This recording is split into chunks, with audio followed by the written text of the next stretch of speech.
Hi, this is Teresa LaFleur, your instructor for OST 148, Insurance in the Medical Office. And I wanted to take a chance to go over Chapter 1 a little bit with you since we didn't have class on Monday. So, as you're looking down through here, it talks about key terms, and these are real important terms that you need to make sure that you know the definition of, and those will be found in your textbook. The medical billing cycle. This is also in the front cover of your textbook, and this is very important. It goes through the steps that take place, and we're going to be following this all through the book. So step 1 is pre-registering patients, and we're going to be starting there.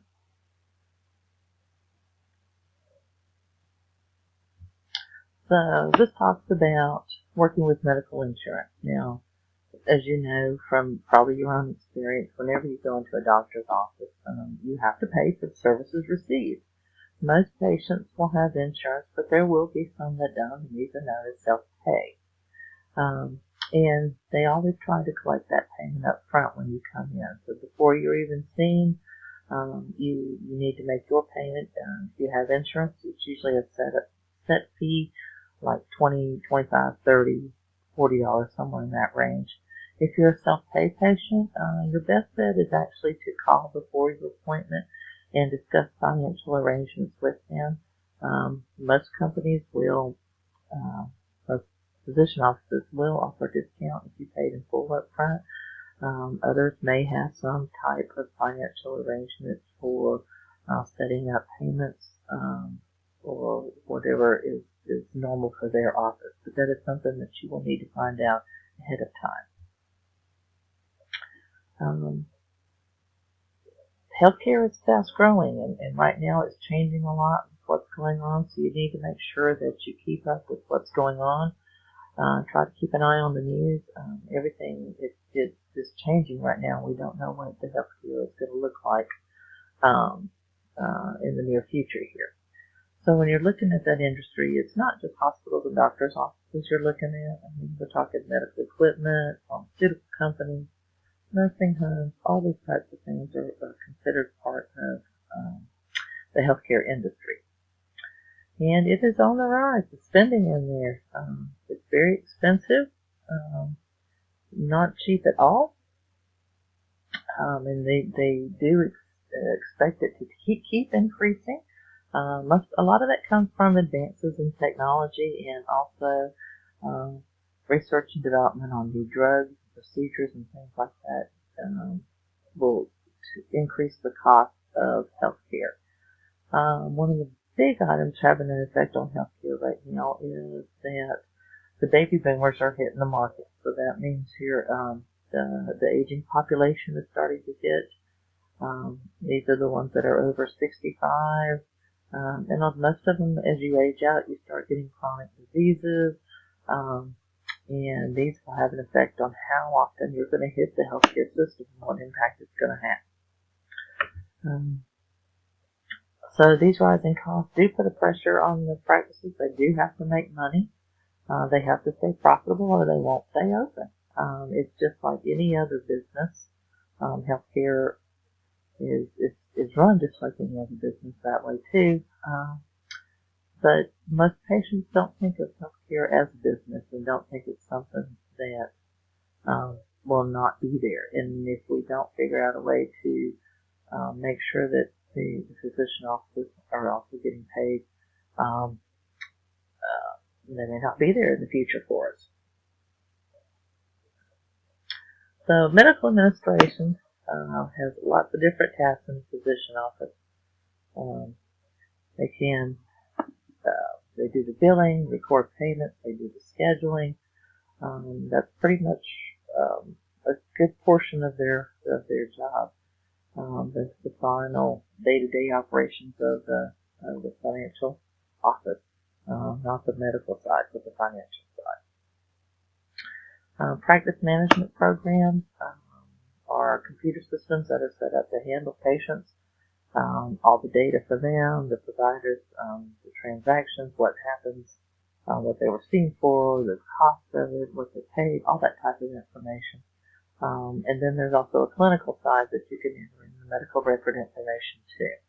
EHRs are very common nowadays, and so most everything is done by electronic instead of paper anymore. Let's see what else we want to talk about here on this. Paying for medical services. You are responsible for any service that a physician gives you. When you walk in the door there's a contract between you and the physician. Your insurance company, the contract is between you and your insurance company, not your insurance company and the physician. They do a lot of filing for you as a courtesy and to get paid quicker, but the contract is not actually with them.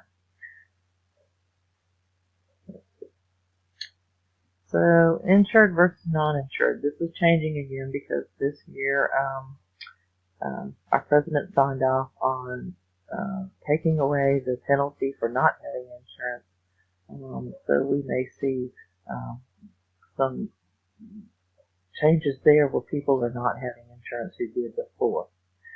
So when you do purchase insurance, what you have to pay for it is called a premium.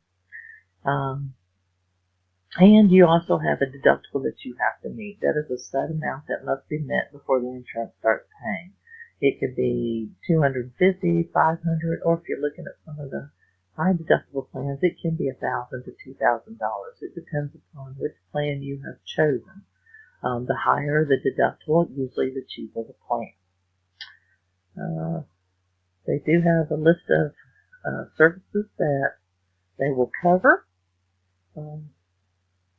And all that is in your insurance policy. Let's get back up there.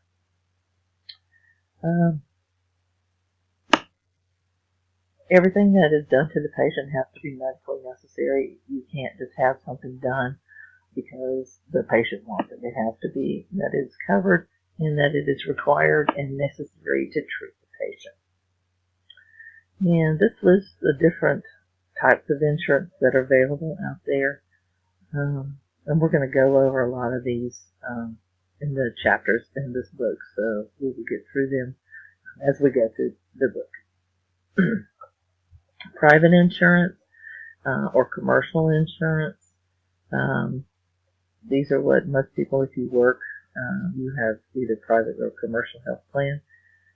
Some are self-insured and they pay for the services directly instead of paying to the contractor to pay to cover their employees. There are government plans such as Medicare and Medicaid, Workers' Comp, TRICARE, and CHAMP VA. And like I said, we're going to go through all of these as we go through the chapters. Indemnity plans are not that common anymore.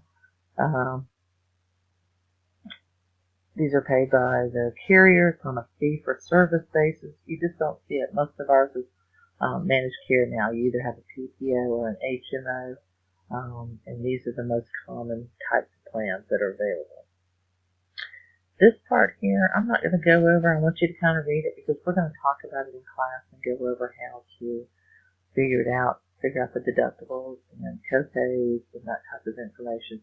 Trying to go through here would probably just confuse you, so we will cover that in class next Monday. Like I said, we have managed care plans, PPOs, and HMOs.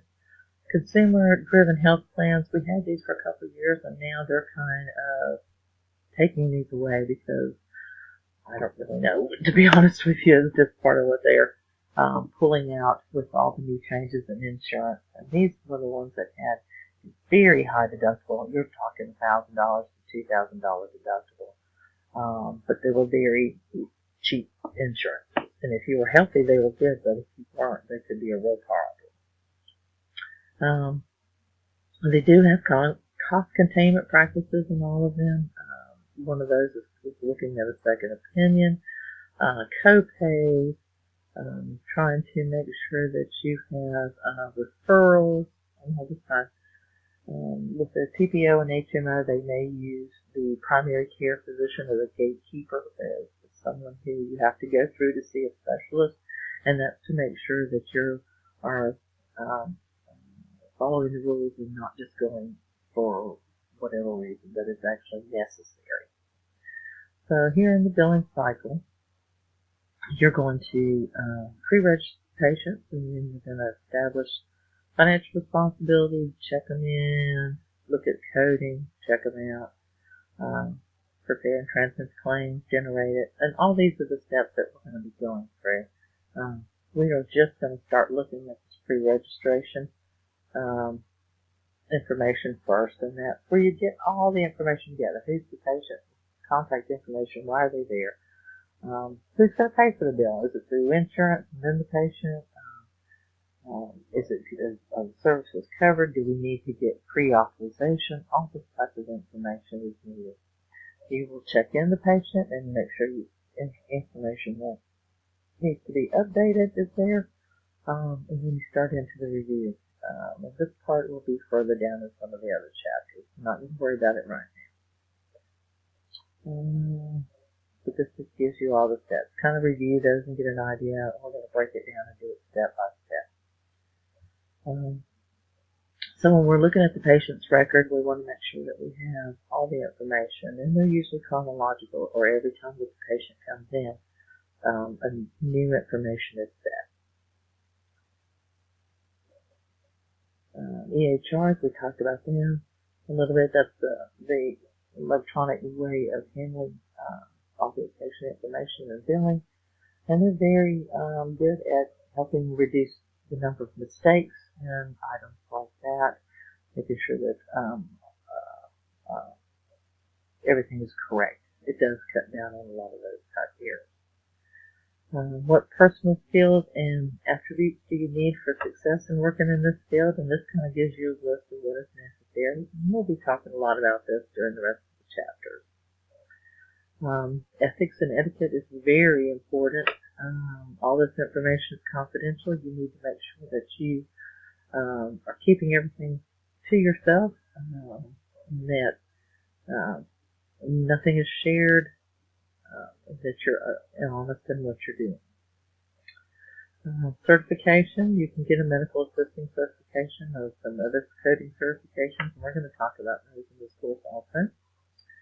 Wherever you work carries medical liability insurance on you because they are responsible for anything you do or say. And then you'll have the summary here. You may want to take a look at that. So this is just a real brief outline of Chapter 1, and we'll be discussing more of this as we go through the chapters. This kind of gives you an overview, and then we'll start getting into any detail. So make sure that you take a look at this, read it carefully, read your chapter, and we'll get ready to go next class.